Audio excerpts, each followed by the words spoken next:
department in Oxford, as well as the member of School of Interdisciplinary Area Studies, the Russian Center. Oxford is a very confusing place. There are lots of colleges, there are departments, there are schools of specific area studies, there are centers. So Chris's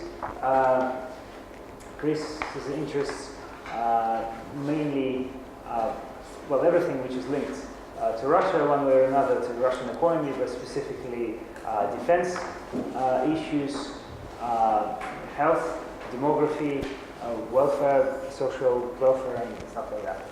I can actually talk a lot about Chris's interests, but I should add as well that Chris was my opponent at my Viva, at my defense in Oxford, one of the two people, like at Wolfson College, is one of the colleges which located farthest probably from the center of town. But that was very fruitful. Yeah. Vibe, I would say. Well, from success to success. Yeah, and I was actually quite surprised that I was given all clear from the first attempt, because not many people get it. So let's welcome Chris. Well, good. Thank you very much. I'm delighted to be here for the first time at the European University of St. Petersburg, and also delighted to see that a former Oxford student has done so well and is now head of the economics department here. So I feel quite at home. Maybe what Maxime did not mention is that since September, I've been heading a research laboratory at the Russian Presidential Academy at the National Economy on the economics of health reform and health with Dr. Kристофер Дэвис, who is the deputy head of the department. And we've established a research program that involves 4 research fellows and a variety of other people. So we're just getting started there, which means that we do come to Russia quite a bit. Chris has his own RESET project, which is having a conference this weekend on global health economics. So we're working quite a bit in that field, but as Maxime said, work in a number of other areas, including studying the elderly. It's something that I've done for several decades. My first academic position, my PhD at Cambridge was on the economics of health in the USSR. But my first university position was a lecturer in Soviet social policy at the University of Birmingham. And I began to study the elderly as a welfare group at that time. And then over the years, I've written a couple of papers on this. More recently, I've become interested in changing characteristics of the elderly in Russia and trying to see if they are replicating what's been going on in the OECD countries, the more advanced economic countries. So that's at the heart of my talk today. And the question is, are the elderly in Russia moving from being a burden to a benefit to society? Now, of course, a babushka has always been a benefit, but what I mean is in a more comprehensive way, including in an economic way. So when we think of the elderly in Russia, there are images like this that are not totally negative, but do suggest that these are people who have reached the end of a difficult life and are now just seeing out their time helping out with the family and so on. But in the OECD countries, there's quite a different image of the elderly, particularly with the baby boom generation, those that were born after World War II.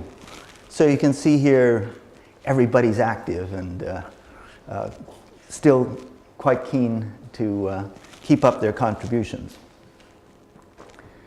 So these positive images reflect improvements in the lives of elderly and some new assessments of what the elderly can contribute to society and the economies.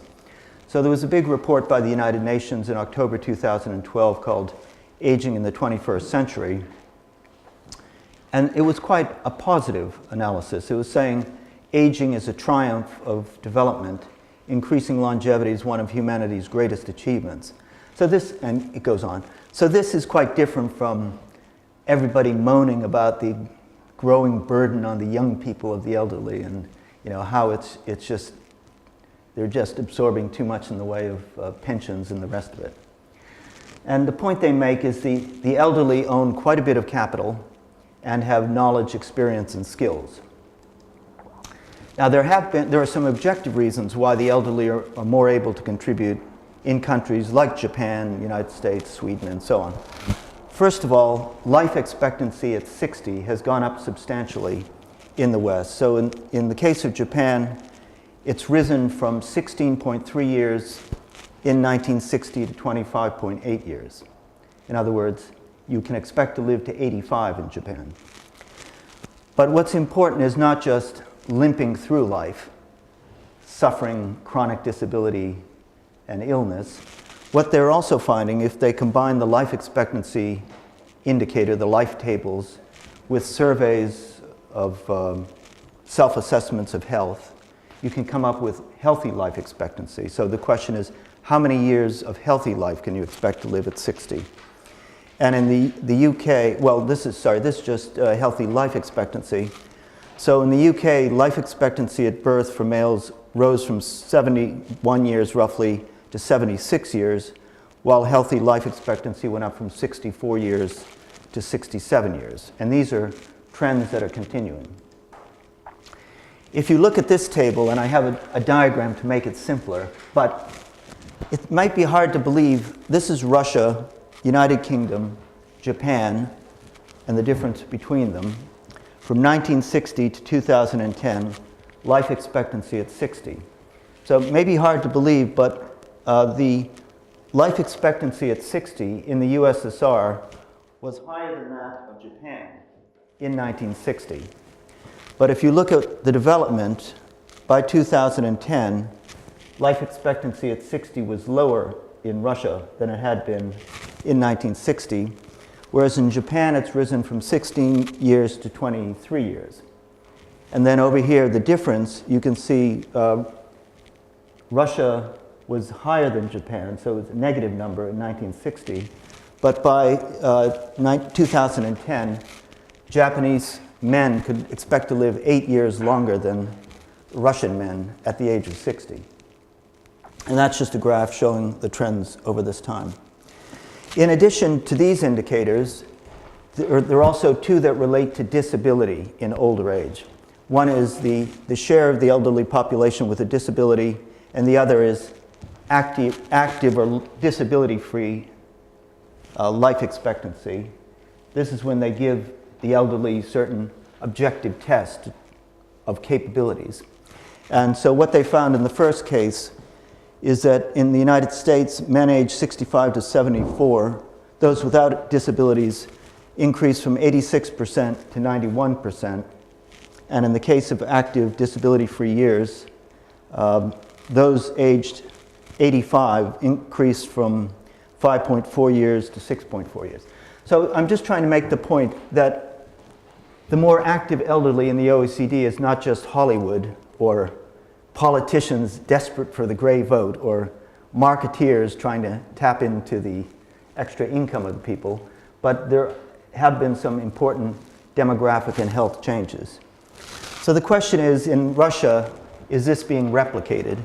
And to do that, one has to look at income, how are the pensions of the elderly going, education and training, the degree of formal education, but also work experience that you get from being employed. Then health, we've already talked about healthy life expectancy.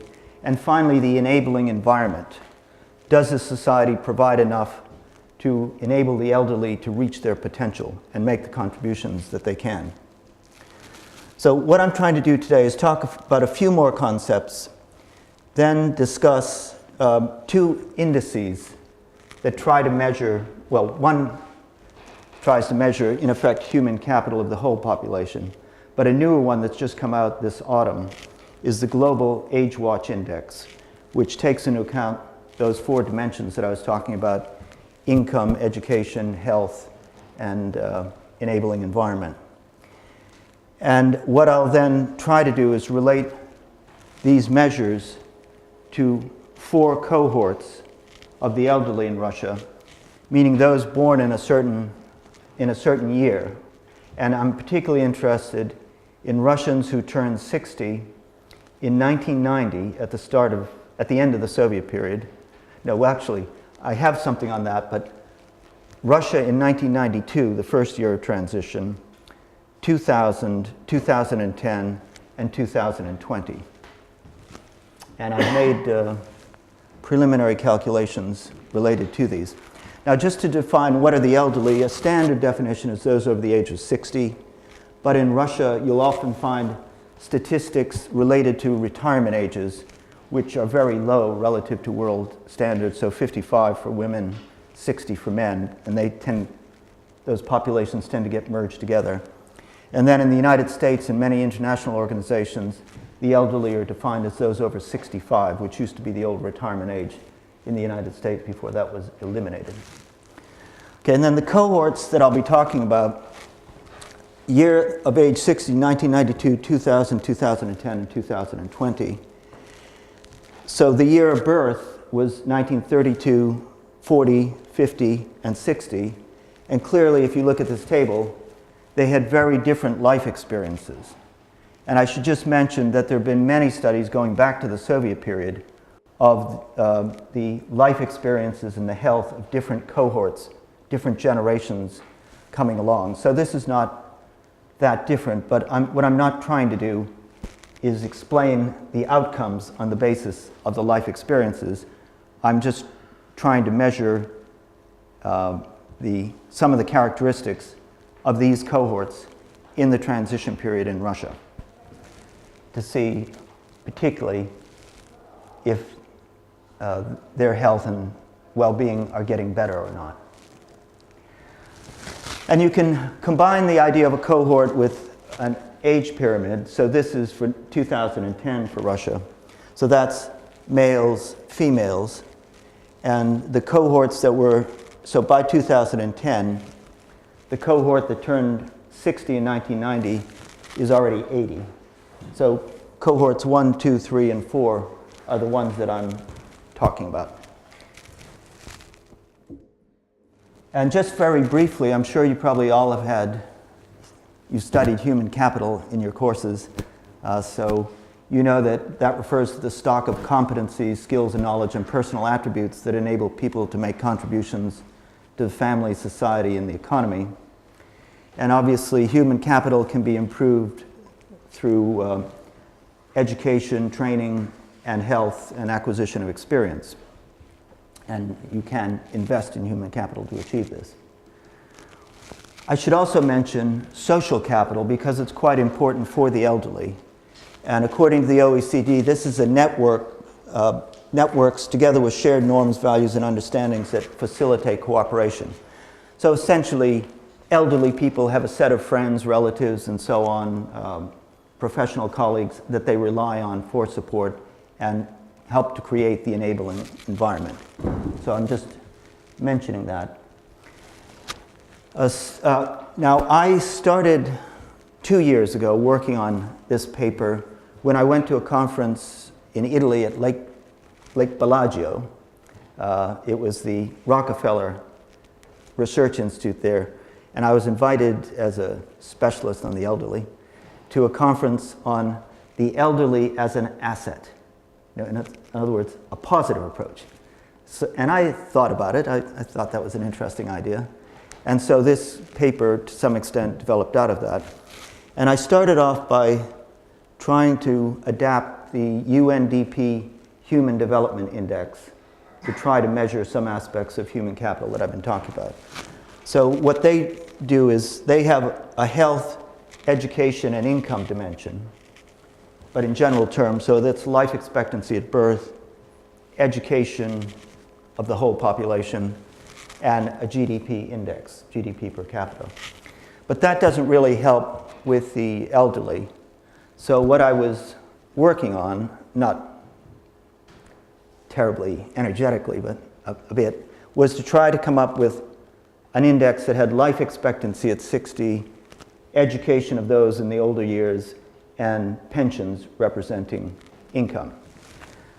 However, in the, and I should just mention that what the UNDP decided to do, because the indices were somewhat different, is to merge the values of the indicators together using the geometric mean, which is a measure of central tendency that's a bit different from mode median and arithmetic mean.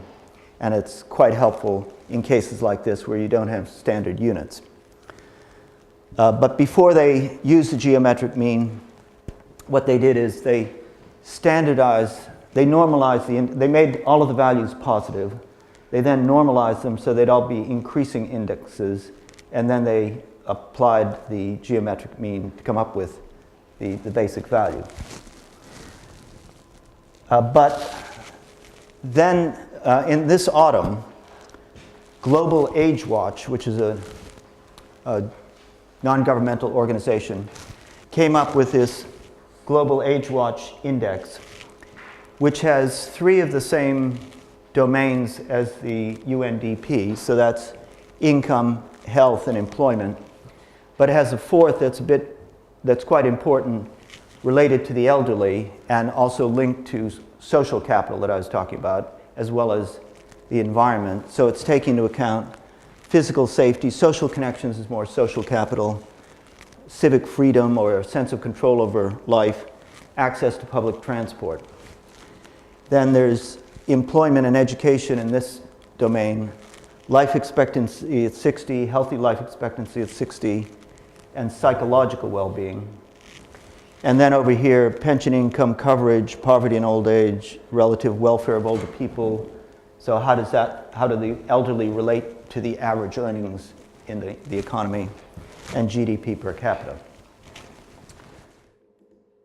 Okay, so what they did is followed the procedure of the UNDP, so restrict it to positive values, normalize the values to form an index, but then they used a weighted geometric mean of the 4 domain indicators to obtain the domain index, and then use the geometric mean to come up with the overall index.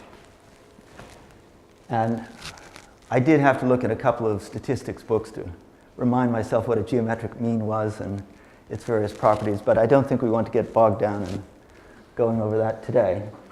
But I'll just show you, this is an actual calculation that I did for the index, for the domain index for income, and that's for Russia in 1992, 2000, 2010, and 2020.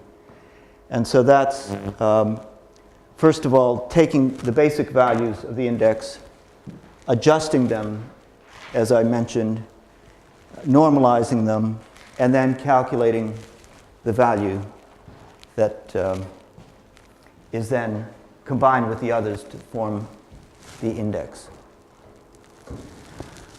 Now, turning away from the concepts to these 4 periods that I was talking about in Russia. So it's the Soviet period, the 1990s, the 2000s, and then a bit on the future. So in each of these, I think we have to keep in mind what is the politico-economic environment, and of course, as an economist, I'm particularly interested in the economic environment as it relates to living standards. Then demographic developments, income of the elderly, education, enabling environment, and health. Perhaps I forgot to mention that, well, health is a distinct component of human capital. And if you're looking at income, education, and health, it's the one that becomes most important in old age. Because it's all very well to have education and training, but if you don't have good health, then you can't participate in the economy and fulfill the various other roles. Whereas by the time you reach 60, sadly, you've probably already accumulated most of the training you're going to get, and you're not a graduate student anymore. You're not constantly developing your education. So it's really health that's the key variable that's going to determine whether the elderly participate or not. So looking at health is important. And then for each of these 4 groups, I've done an age watch calculation. I don't want to spend too much time on the Soviet period. I've written a book chapter on it if anyone's interested in the elderly in the Soviet period. I'd be happy to recommend it. All you have to keep in mind is that the share of the elderly, this is for the USSR, went up from 10.5% in 1965 to 14.5% in 1960. The Russian Federation, as a more European part, had an older population relative to Central Asia, the Caucasus. So by the 1990, Russia was 17-18%. The Soviet Union had introduced a universal pension scheme by the mid-1970s when they brought the collective farmers into it. So you could say that there was 100% coverage of the population because, as you recall, in the old days, everybody had a right to work, but also everybody had an obligation to work. In other words, it was against the law not to work. So that encouraged people to build up the years necessary to reach the pension. So the population with pensions rose from 9 million to 45 million over this period, and the percentage of old age pensioners went up from 29% to 90%.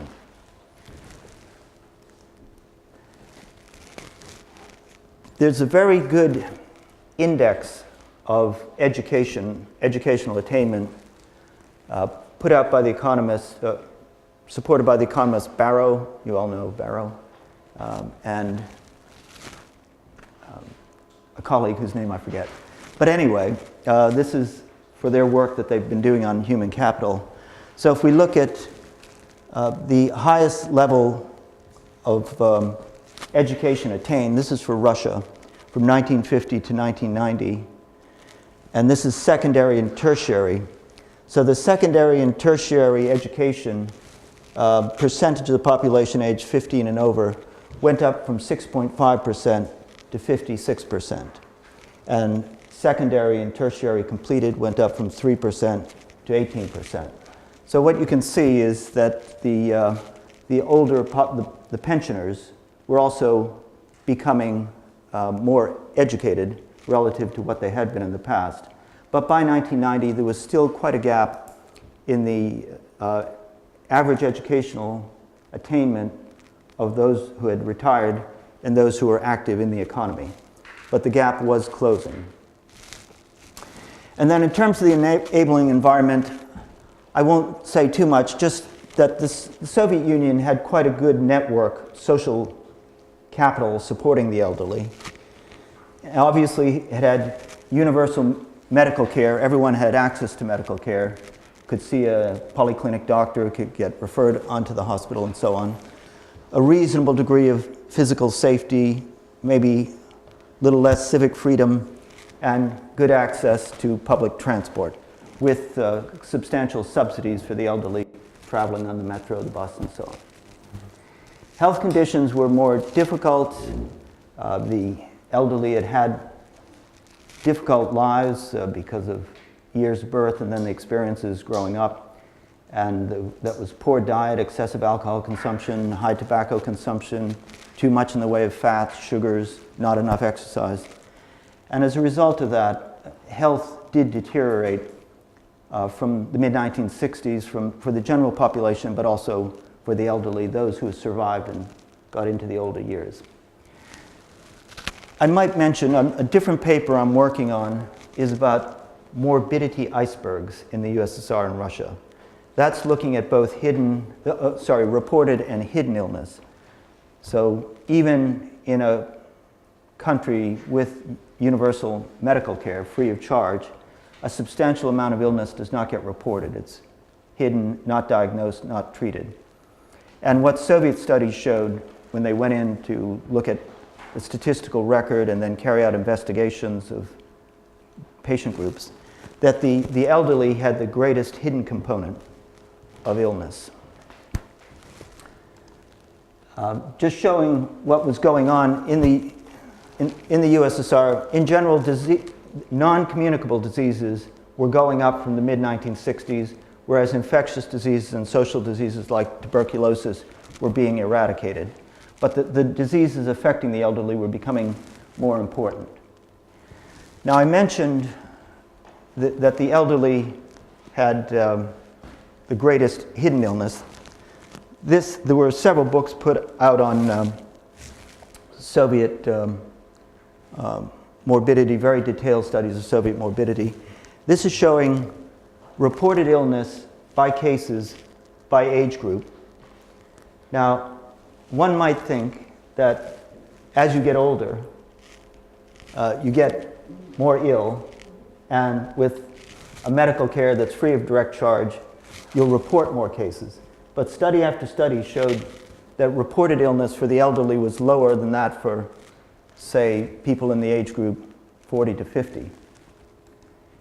And the tail studies that were done, morbidity iceberg studies, also showed this. So in Narofominsk in 1967, if you look, the reported disease rate for those in the elderly groups was lower than those younger than them.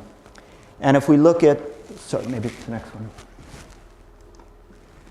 This is Novgorod, 1985, showing pretty much, well, a little different in the reported, but hidden illness over here is much greater for men and women in the elderly age groups than it is for those younger.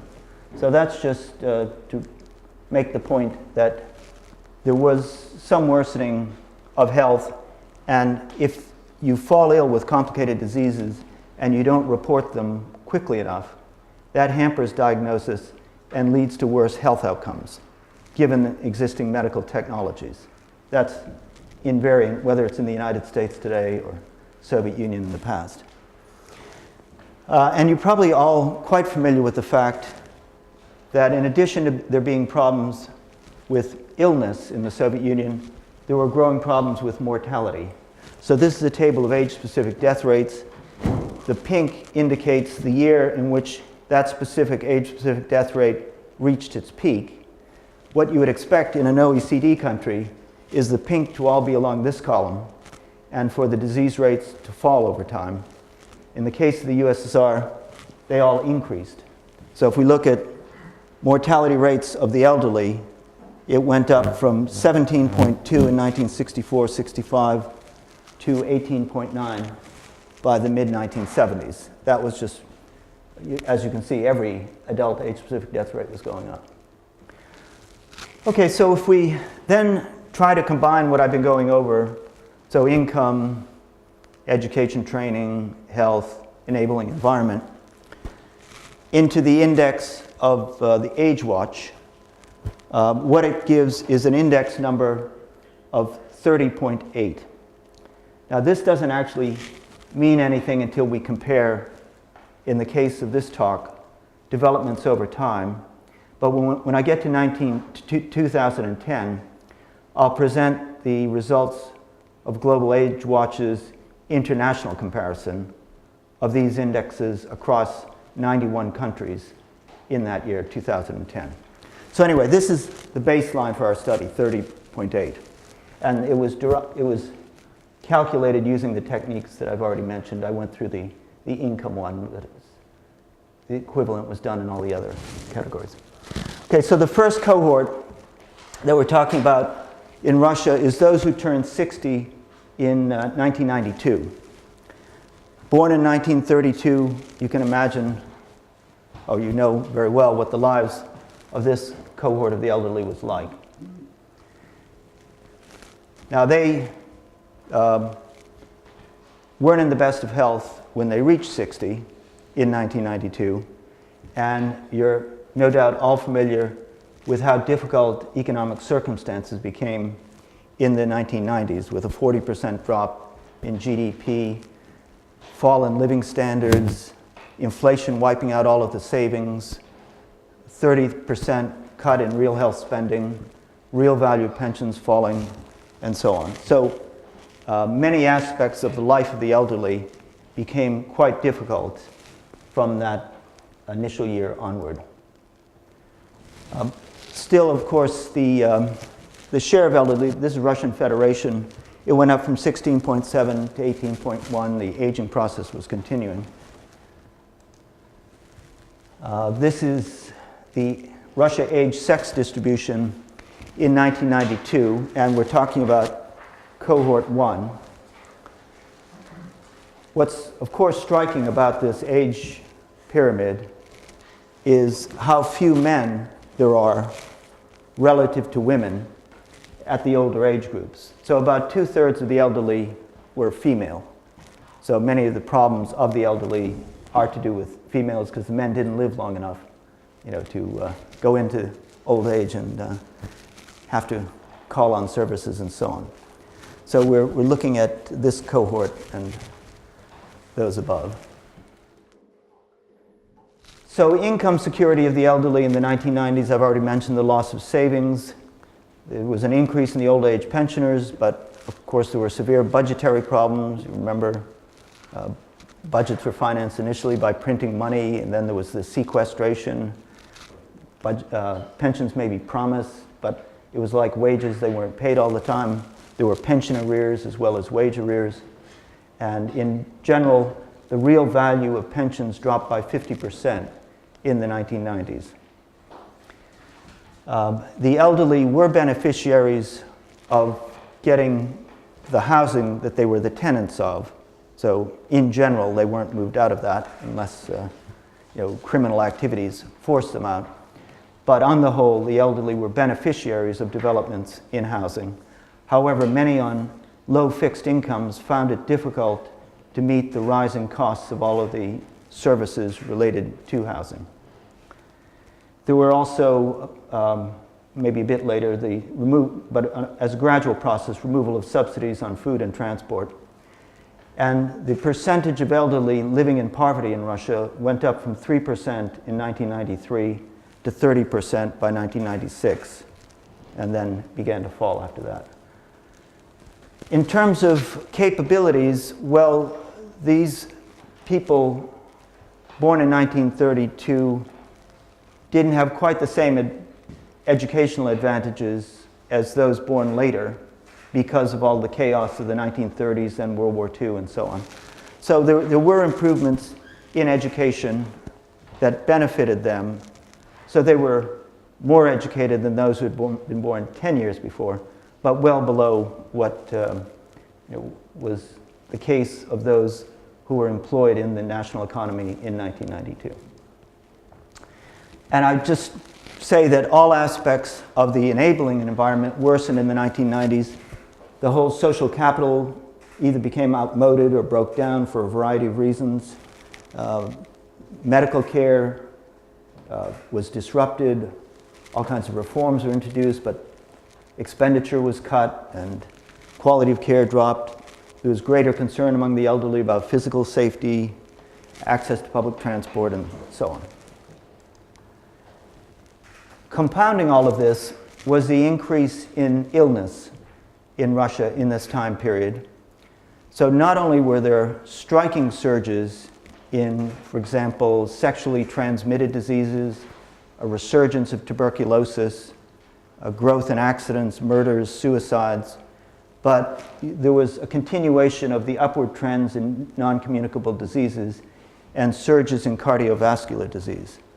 So you can see the total number of cases of disease per thousand population from, well, this is from the later 1990s, just continued to grow quite significantly. And these are a graph showing the rates of heart disease and cancer. In the 1990s, there was another upward surge in mortality rates, which I think you're all familiar with. And if you particularly look at the circulatory disease death rate, in 1990, that was 617 deaths per thousand, and that per 100,000. And that went up to 815 deaths per 100,000 by 1999. And of course, cardiovascular disease was the major cause of death, with over 1 million people dying each year, but clearly more by the end of that decade than at the beginning. Life expectancy dropped as a result of rising age-specific death rates. So if we now use this the Age Watch Index that I did for 1990, I did 1990, that was, remember, 30.8. In 1992, there were both positive and negative trends, but the negative did not completely offset the positives, such as rising education and so on. And so the index went up a little bit, or remained stable is probably the best way. But when you do that index for 2000, there was a very substantial drop. Now, I must say, this is just a warning. I wanted to give you a measurement of this for today, but I actually ran out of time working with all the original statistics to put together this index. So this is actually a hypothetical index in the sense that not all of the indicators that I used are based on the actual statistics. I'll give you an example. The indicators that AgeWatch uses for the enabling environment are based on detailed surveys of older people carried out by the Gallup poll organization. They have an international Gallup organization. It costs $8,500 a year to subscribe to the Gallup poll, and no universities in the UK are doing that, and there wasn't any easy way in a short period of time for me to get access to it. And for the work that I will be doing on this in the future, what I'll probably be trying to do instead of the Gallup, since I'm not interested in international comparisons, I'm interested in what's been happening in Russia over time, is I would use surveys, Levada Center or others, that were carried out in Russia that you could trace over this period of time. So I just want to make this clear, that this is not publishable statistics, but this is just a little more illustrative of what's going on. I think it reflects the general trends, but you can't take it too seriously. Okay, the second cohort is that, cohort 2 is those that turned 60 in 2000, and I've already talked to you about their, their index and the problems that they had. Then we get into the 2000s. So the Russian economy began to recover from the 1998 financial crisis already by 1999 because of import substitution, production, and industry, combined then with a rising price of oil. And that then brought in a period of 8 years of high growth, averaging around 8%, with increases in living standards. The Russian government also was quite prudent in setting up the stabilization fund and various related welfare funds, and that protected living standards of the population. So you do see a rise in real wages, the real value of pensions, increases in real health spending throughout the next decade. The share of the elderly actually peaked in 2002 at 18.9%, but then as the birth rate began to recover, fertility went up. It meant that there were more younger people coming into the population, so that led to some stabilization of the share of the elderly. These are official statistics that I got from the yearbooks. Obviously, I haven't completely filled out the table, but take it from me that virtually every indicator related to income of the elderly, employment, time in unemployment, they all improved in the 2000s. So that's a positive story. And then in terms of education, this was a generation, if they were, well, yeah, they turned 60 in 1940, in 2000, then they were born in 1940. And so much of their childhood was in the post-war period when the education system stabilized and so on. So the indicators of secondary and tertiary education continued to go up. So in 2000 it was 85. By 2010, 97.7% of those in the age group 15 and over. Because of the improvements in the economy and society in the 2000s, the environment of the elderly improved, social networks were reestablished. Chris Gary and I have been running a project sponsored by the Nuffield Foundation on vulnerable groups in Russia, looking at families with children and also the elderly. And we have a colleague who's a sociologist who's been doing interviews of these vulnerable groups. So he has making use of qualitative methods. And in general, what he found from his interviews is that by the end of the 2000s, the elderly had a fairly positive assessment of what was going on in Russia, the adequacy of their pensions, the support that they were getting, compared to what would have been the situation back in the 1990s. Of course, in the 2000s, there was this problem of monetization of benefits, or eradication of some of the subsidies, which caused a great deal of dissatisfaction among the elderly, and to some extent, that might have resulted in worsening in some of the regions as governments didn't keep up with what they had promised the elderly population. Chris Gary put this together for a talk I was giving at the Oxford Institute of Population Aging. This is from the RLMS, Russian Longitudinal Monitoring Survey, and this is for the years 2001 to 2010. And it's looking at, this is males, but we also have it for females in the total population.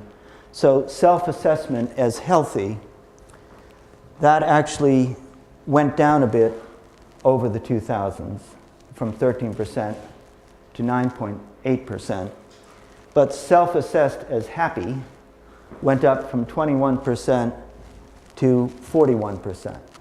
So that's fairly consistent with what Charlie Walker's been finding in his interviews of the elderly.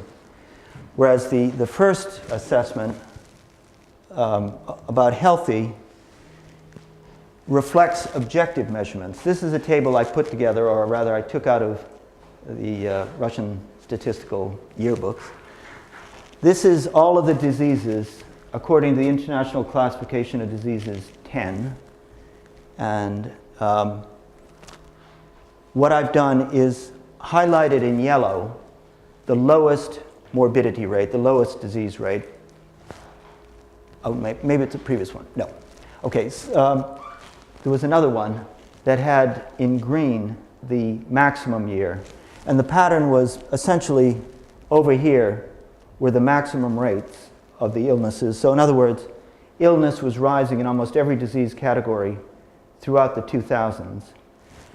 The blue indicates if for a particular disease category, was it higher, or where was it highest? And you can see that disease rates were higher in 2012 in every category except one compared to 1999. So again, as I said, this is consistent with what the RLMS was suggesting, that is, illness rates were going up.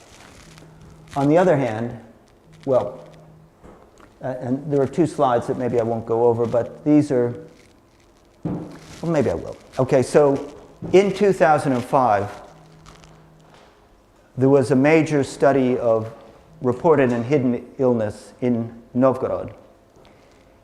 This is the first large-scale morbidity survey that had been carried out in Russia in the transition period. And what this is showing for ischemic heart disease of men by age, it's comparing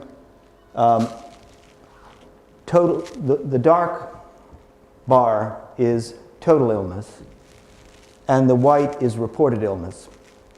And the gap between them is hidden illness in the different categories. So what you can see is their detailed study found very substantial hidden illness, unreported illness, for a very serious heart condition among the elderly, which is consistent with what the Soviet studies were finding back in the 60s and 70s.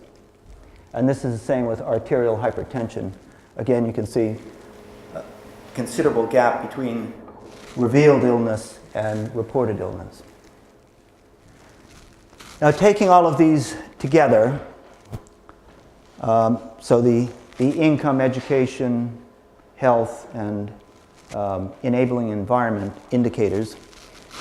By 2010, the index had returned to the level of 1990. So a substantial improvement over a decade. But there were these offsetting trends. Education was going up, but then so was illness. However, mortality rates did drop from 2003 throughout this period. Now, I'd like to divert. So far I've been comparing different cohorts of the elderly in Russia. Different elderly groups. But the Age Watch report that came out this autumn, as I said, made international comparisons of the state of the elderly in 91 countries. And the summary for Russia is that Russia came out 78th out of 91 countries. So it had that index of 30.8, which I just showed you. And then for the different categories, Russia was, in terms of income security, Russia did an excellent job providing the elderly with a pension. And of course, there was some reduction in the poverty rate. Remember, it had reached a peak of 30% by the end of the 1990s. But Age Watch marked Russia down in terms of relative deprivation and also in the per capita income. So it had an overall ranking. Its index in the income sphere was 69th out of 91. In health status, you remember I talked at the beginning about what was happening with life expectancy at 60. So that had lagged way behind other countries, and by 2010, by now, it's still not much better than it was in 1960. And because of all the illnesses of the elderly, when you take that into account with life expectancy, healthy life expectancy in 2010 was no better than it was in 1990, according to reports that, to studies that were published in The Lancet and other places.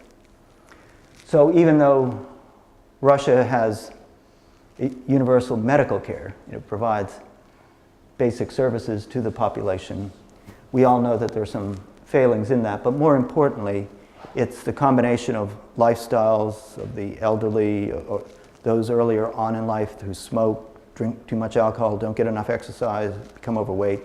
All of these then generate illnesses later on in life. Employment and education, you can see the ranking is 21st. So Russia has done quite well compared to other countries in educating its population, but that means looking at the elderly, they're well educated, but also they've worked throughout their lives, so they have skills that many other countries with high unemployment rates can't match. So that dimension has done quite well. But in terms of enabling, Russia is 90th out of 91. Now, when I study this a little more carefully, I think I will have to take issue with Age Watch on this. I think this is very much based on the Gallup poll rather than objective indicators. And what I will be putting in here in the enabling an environment, it's not just adequate for the elderly to look at their access to public transport. One also wants to look at their access to medical care. So that should be going in here. And that would be a considerable plus relative to probably 60 of the 90 countries in the world. That is, even if the capabilities of Russian medical care are lower than those in France or the United States and so on, this is really about how the elderly are feeling about their environment. And if they know they can go along to see a polyclinic doctor, nurses, and the rest of it, that should contribute. And in surveys that are carried out in Russia, it's proven that it's a source of satisfaction.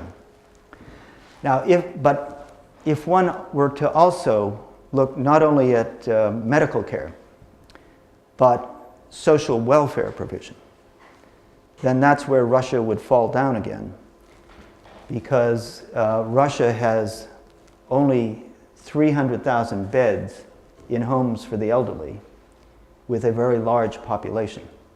So it's offering nowhere near the services for the elderly that OECD countries routinely offer.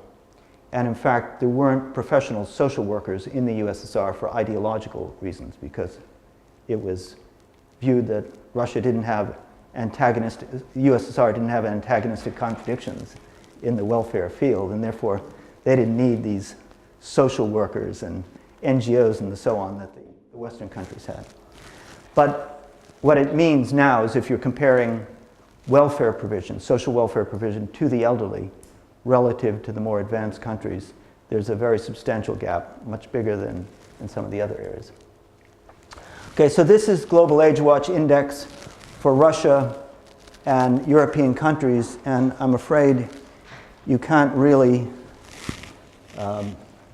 work it out, but Russia is here. And what you can see in most of the dimensions, it's well below the European countries. And this is just showing Russia in 78th place. It's below Moldova, around Cambodia, Laos, Morocco, Honduras. So, you know, this is the first attempt that's been made to carry out a comprehensive comparison of the treatment of elderly in the world using all of these specific indicators. So I think they have to be applauded for their effort. But in order to carry out this comparison, they had to make use of international databases. They had to look at World Health Organization, World Bank, International Labor Organization, and so on. They couldn't go into detail in each country. So I'm fairly confident that what I'll find in my study is Russia is significantly better off than is being portrayed here based on the statistics that I can get access to because I know the sources. But I think it's wrong to criticize them too harshly for this. So over time, maybe there'll be some adjustments to this. Okay, now getting on. I've been talking for 50 minutes, about 5 more minutes? Or yeah. Okay, so now just getting on to, cohort that turned 60 in 2000. The cohort that will turn 60 in 2020. So these were people who were born in 1960. So this is a time of economic stability, improving standards of living, comprehensive education systems, the medical care was all in place by this time. So that's the childhood of these people. For those who were young adults in this period, perhaps they were affected by economic stagnation, start of perestroika, growing instability, and so on. But still very positive in terms of medical care, education, and so on. And then by 2020, what they will be finding when they turn 2020, if we look at projections, there'll be slow economic growth, not like the early 2000s, but probably a rise in real pensions, rising health expenditure, improvements in medical care, and probably finally some developments of a positive nature in welfare provision. So the outlook for those who are turning 60 in 2020 is reasonably good. I showed you that before, but you can just see that also what's happening over time is that the age pyramid of Russia is becoming more normal as those distortions that were caused by World War II, collectivization, and so on begin to get eliminated as those generations die off. And then you have your normal population. But the pro-natalist policies in Russia have led to some increase in the younger population because of the higher growth rates. So that's affecting the shape of it. Now, I did look at a variety of institutions' forecasts about the future. And first of all, in terms of population, this is from the United Nations. Their Department of Economics and Population do regular forecasts of the world. And this is a fairly recent, maybe this is the 2011, I have the 2013, but this was in graphical form so you can see it a little more easily. But basically what they're saying is that the population of Russia is going to drop from 140 million down to 116 million. Now, increasingly, what demographic forecasting bodies have been doing is adopting probabilistic techniques, taking into account they don't really know what's going to happen to fertility and even to mortality. The developments in mortality in the USSR and Russia completely took demographers by surprise, as did the rise in mortality in southern Africa from HIV. So all of the demographic models that were making projections turned out to be incorrect because they all had assumed that every country in the world would follow a standard decline in mortality, and outcomes in terms of population would be determined by 4 variants of fertility. That, of course, didn't really cover what was going on in the world up through 2010. What the United Nations is assuming for the future of Russia is that it's now in a period of normality, and it's completing its demographic transition. So it's, in the future, it's going to have declining mortality rates as well as fairly low fertility rates, and then a low growth of the population. Whereas in the 1990s, the surge in death rates and a drop in fertility rate meant that there was negative growth of the population. So it's, there's still going to be population decline, but it won't be as substantial. Now this is the 2013, and what I did is just compared the world indicator up here to the Russian Federation. Now that's showing for 2013 that there will be a drop. If we project out to 2025, so a little beyond our period, the population will be down a little bit, 136 million versus 142 million.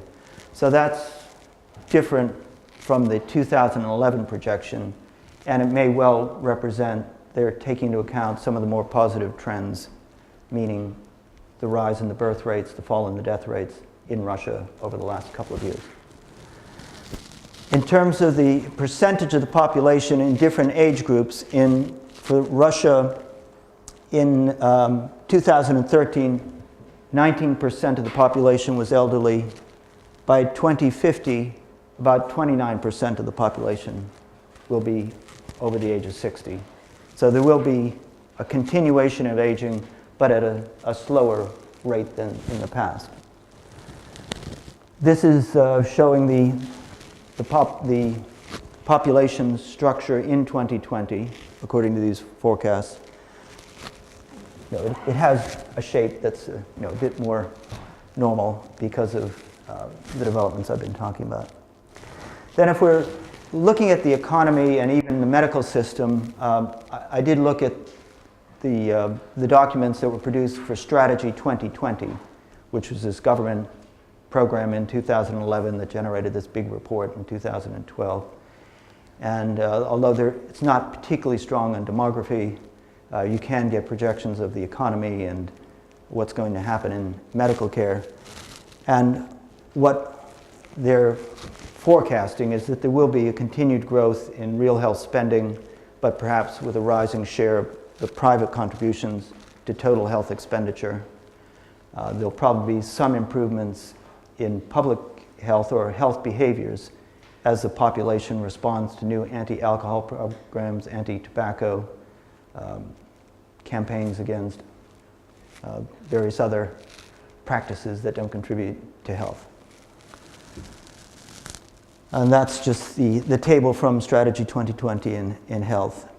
Now, the Russian government is, of course, fairly optimistic about the future. So this is a projection of 2020. This is from the 2008 Concepcia report. So what you can see is, in terms of life expectancy for the whole population, that's supposed to go up from 67 years to 75 years, which just so happens to be identical to the average of the former socialist countries in Europe. So Russia's not going to be any worse off than them, according to the government. But if you remember, the United Nations was forecasting the increase would actually be a little more modest to about 69 years by 2020. So it'll be somewhere in that range. And then, oh, sorry, this is 2020 Russian Federation, yeah, 69 years, not 75 years. And then finally, there's my attempt to pull this together and calculate the age watch index for 2020, and taking into account the many positive developments that I've talked about, it's likely that that index will go up from 31 to 52. So there'll be quite a substantial improvement in the state of the elderly, and probably that will then bring Russia up in world rankings concerning the situation of the elderly. Fine, so this is my final slide, and what I would say is that there probably is enough evidence to say that in Russia, the elderly are evolving from a burden to a benefit, but it's not quite as striking as in other countries because of the mix of trends, rising illness, falling falling mortality, improving medical care, but improving pensions, improving education. So as of 2010, it really hadn't manifested itself significantly, but by 2020, the elderly will have quite different characteristics in Russia than they have now or they've had in the past, and will be more like the elderly in Japan, Western Europe, and so on. That is, they'll have a lot more to contribute to society, they'll be healthier, more human capital. But Russia still will need to do quite a bit in this area, in the enabling environment, to ensure that the potential of the elderly can be tapped the way that is occurring in Japan, where they have a demand for labor, for example, but they don't want immigration. And therefore they go out of their way to create special conditions for the elderly so they can continue to contribute in different ways later in their life, as well as being adequately supported. So I think that's where I'll end, to conclude that I think Russia is on the path of the elderly changing from a burden to a benefit. Okay, that's it. Thanks. Thank you very much. Chris, so that's questions and comments. Yes, hi. Thank you very much for your presentation. My name is Anna Kopko. I'm from Political Sciences Department. Yes. I also studied for some time with the High School of Economics and Institute of Demography. Right. Yeah. Therefore, I'm very much interested in all the population topics. Actually, what I wanted to say is that when I saw the title of your presentation, Burden and Benefit, I thought it would be in terms of economics. So, burden for the state, or benefit again for the state. And as I understand it now, you are talking more about well-being of elderly people themselves. So how well they're getting to feel well in 2020. Am I right?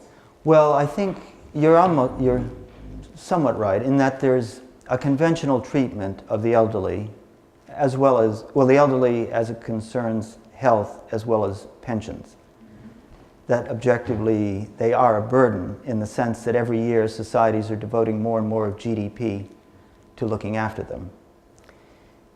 And I think that conference I went to, the elderly as an asset, was trying to take issue with that, as was this United Nations report, to say you can't just view the elderly as a drain on the economy, as a burden.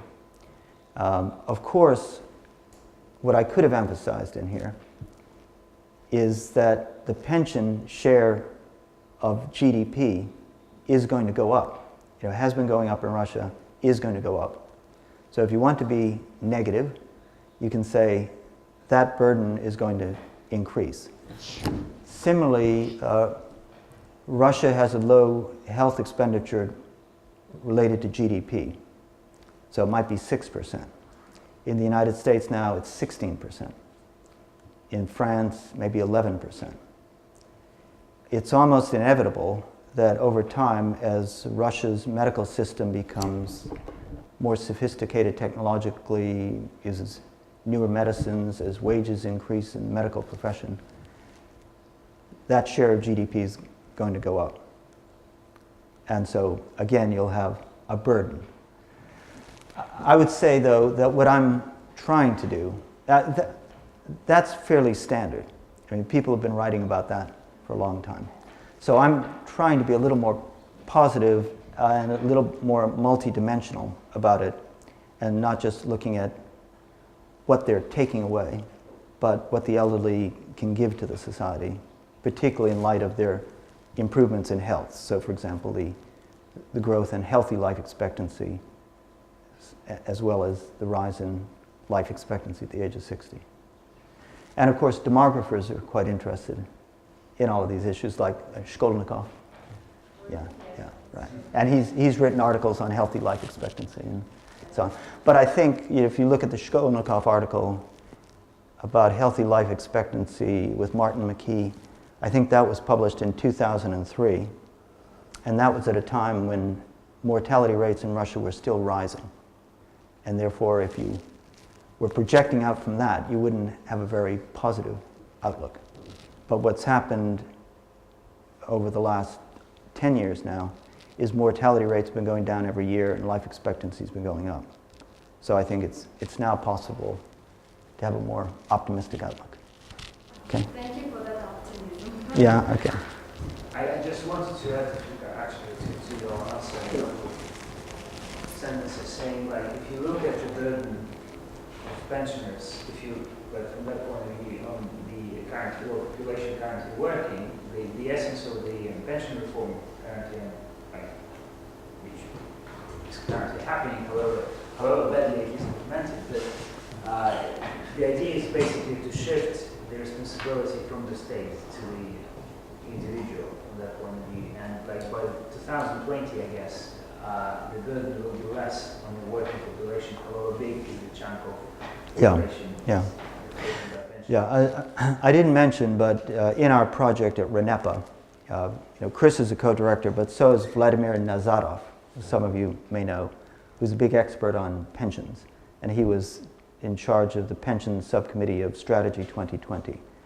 So he and I have agreed to write an article together, once I finish this off, that will have more of a focus on the implications of all this, the changing human capital of the elderly, for pensions in Russia and pension reform.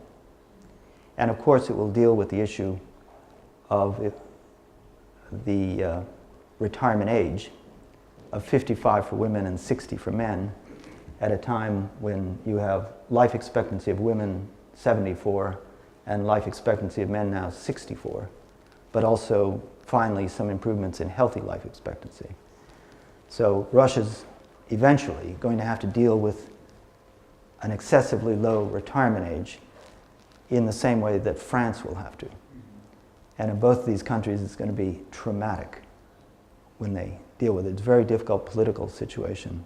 So one can't see it changing too much too soon. But there'll be inevitable pressures to bring that about. Yeah, I mean, that's an ongoing debate as well, right? Sorry? Raising the retirement age is an ongoing debate, like at the ministry level currently. But in every country. No, yeah, of course, but like in Russia, like, it's very interesting to see how the minister would say, like, no, we wouldn't raise the retirement age anytime soon, and then 2 weeks after they say, actually, we need to do that. Well, it's the same in France. The French government knows there will be mass street demonstrations and a major political crisis if there's any tinkering with the retirement age, but there has to be. In the UK now, the retirement age is up to 67, and they're already eliminating that as a compulsory retirement age. So that's pretty standard in Europe now. Yes? Hi. Thank you very much for your brilliant presentation. It's a real pleasure to be here. Well, and I'd like to say a few words. Yes. About 20 years ago, the president of EAPS, European Association for Population Studies, at the European Population Conference at Milano,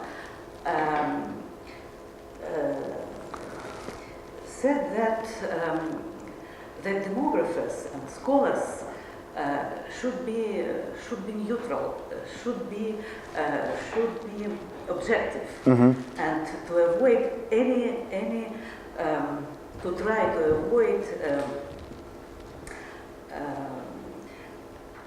taking sides. Yeah, right. Yes, Yeah. to mark events as positive or negative, etc.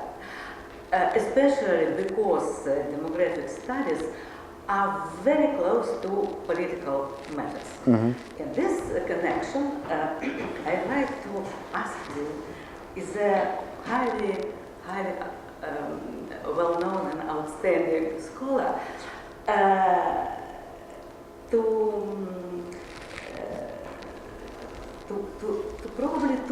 avoid such words as a burden, because as the UNFPA report devoted to the 10th anniversary of Madrid International, right.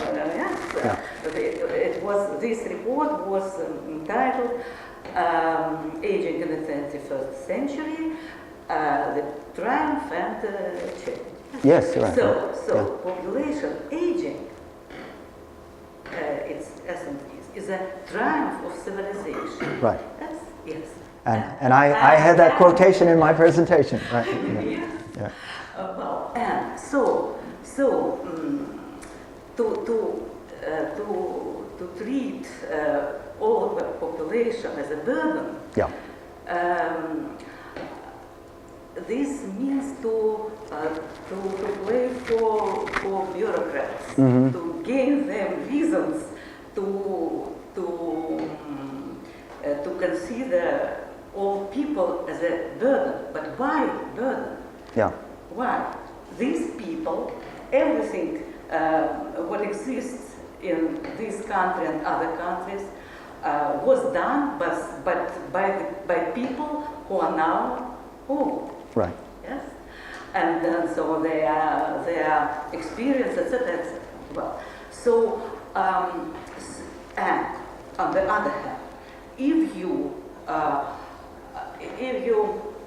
call a person one day by day that they are burden, yeah. they start believe that they are burden and behave as a burden, and this is very characteristic for Russia. I think so. Yes. Yeah. That's why I had those slides at the beginning. Yeah. Right. So really, it's not burden. Yeah. Because so they old people everywhere and in Russia as well should feel comfortable in the society. Yeah. Yes? And our I agree completely. To build a society for all ages. Yeah. Yeah, I think that's the motivation behind my talk, which is basically to say, but I don't think you can be so politically correct that you cannot use any terms, because I tried to use, a thesaurus. So you could use liability. Now liability is even worse than burden. What I was trying to say is that there are some negative views of the elderly, but actually they're not corresponding to reality, which is what you're saying. So it's all changing, but one has to recognize where the current prevailing opinion is. Current prevailing opinion is incorrectly that the elderly are a burden. Yeah. And I'm trying to show that actually the human capital of the elderly has changed substantially for the better, and therefore they should not be viewed that way. Yes, and not Yeah. To the yes, and Yeah. we made a computation over this is a part of human capital, Yeah. the life potential. Mm-hmm. Yes, and contribution of the elderly to the life potential of the Russian population is increasing. Yeah. As well as the contribution of the older population to the life expectancy increase is greater than, for example, contribution of the children. Yeah. And Good. the latest thing in, Well, in this.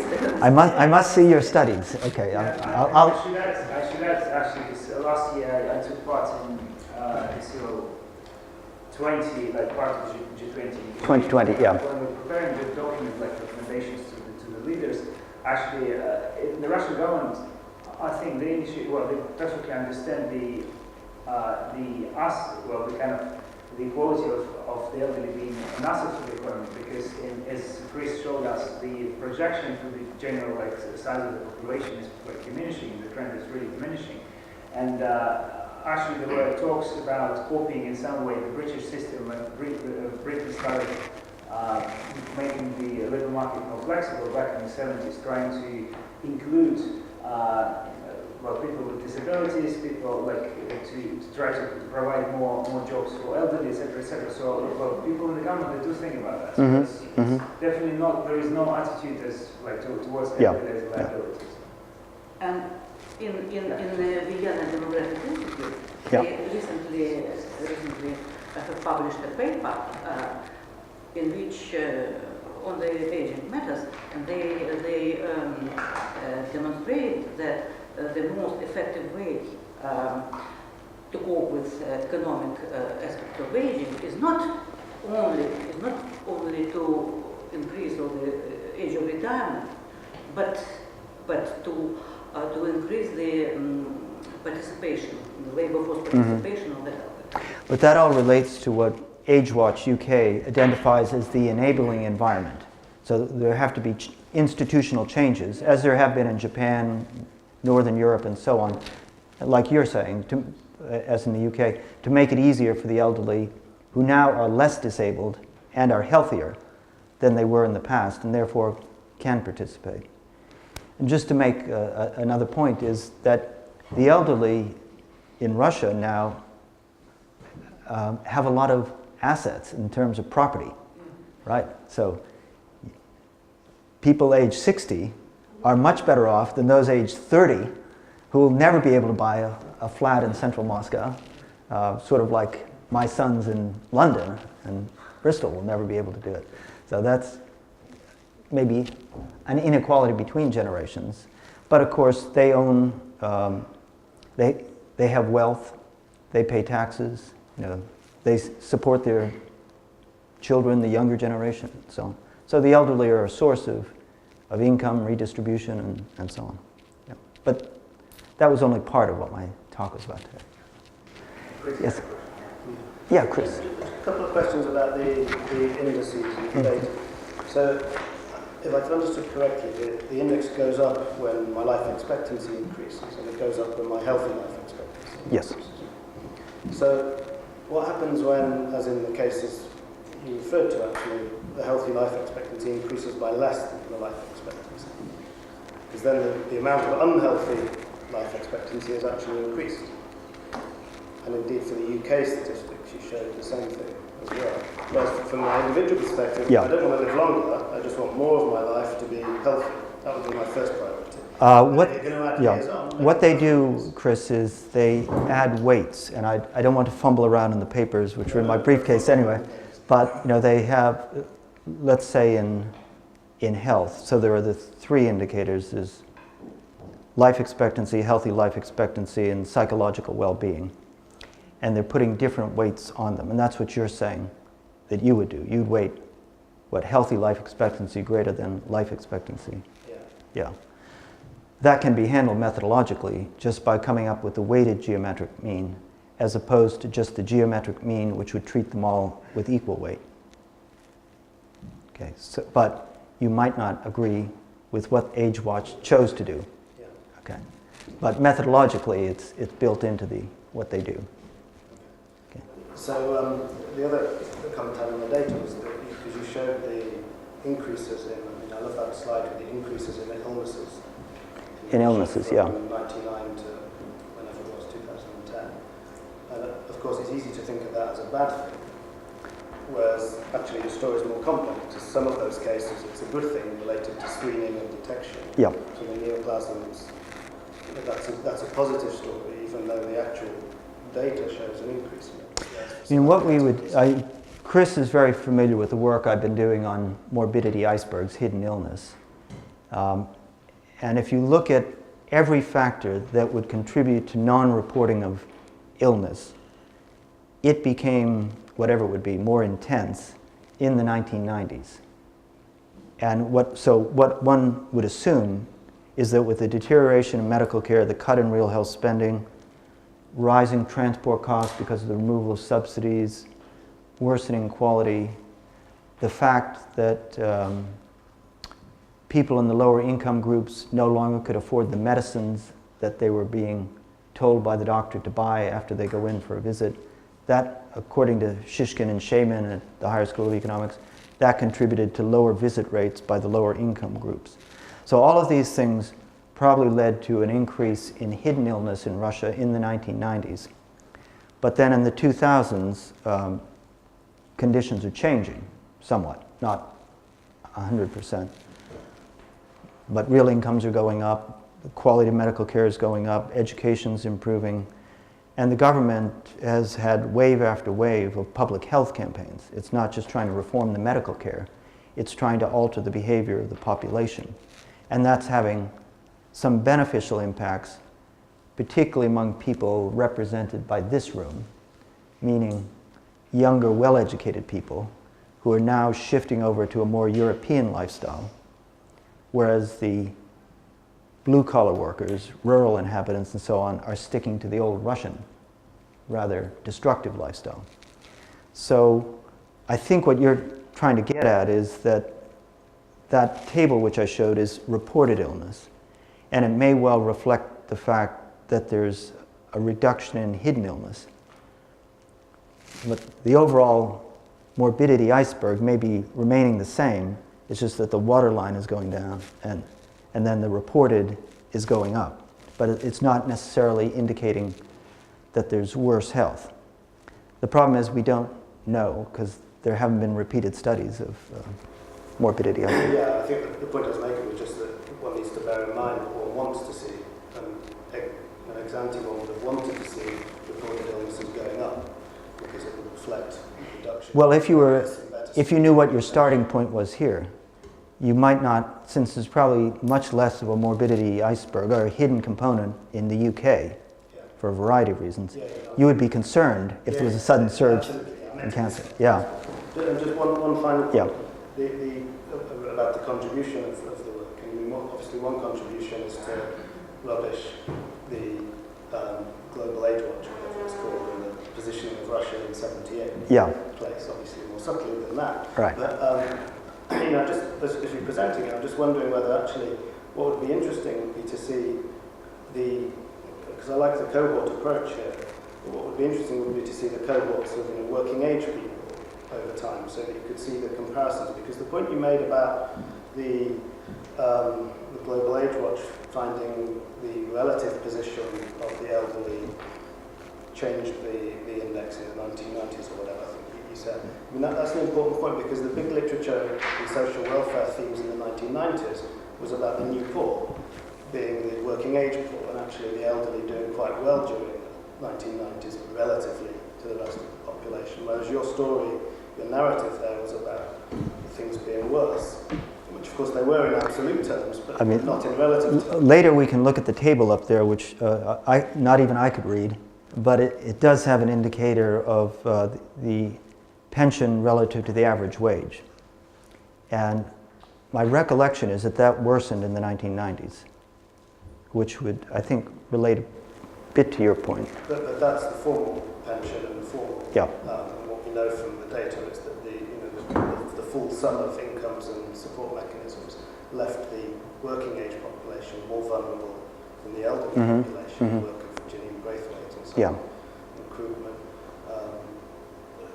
demonstrate that well.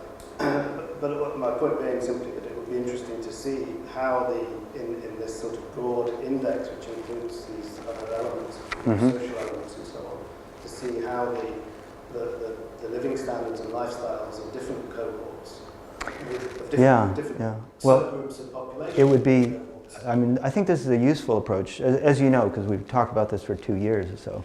I had an interest in adapting that UNDP Human Development Index to an age, change it onto an age-specific age-specific basis. And Age Watch has done that, fairly competently, and so that's saved me some time. But there's absolutely no reason why this approach couldn't be used to look at men aged 40 to 50, and then differentiate it by social class. It's interesting, but Yeah. it's a cross-country study where they're using a Gallup poll Yeah. in different cultural contexts, Right. and you know my views on cross-country Yeah, right. studies. Yeah. But so more interesting, I think, would be the internal comparison Yeah. for different subgroups of population. Yeah, I think if I were designing this, I don't know why they got involved in the Gallup poll. They seemed a bit defensive about it in the fine print. But I certainly would have introduced, as I said before, an indicator of provision of medical care in the enabling environment, and maybe tried to get more objective measures of transport rather than just what people think about it. Because in many of these areas, there are statistics that you could use and that are available internationally. But we could always, as our project progresses, we could always, yeah, maybe year 2. Yeah. Yeah, because I have myself like 4 questions, but I'll ask them later. Yeah, okay. I think a taxi is waiting for us. So we have to wrap it up, but let's thank Chris for Yeah. the presentation. Good. Thank you very much. Thank you.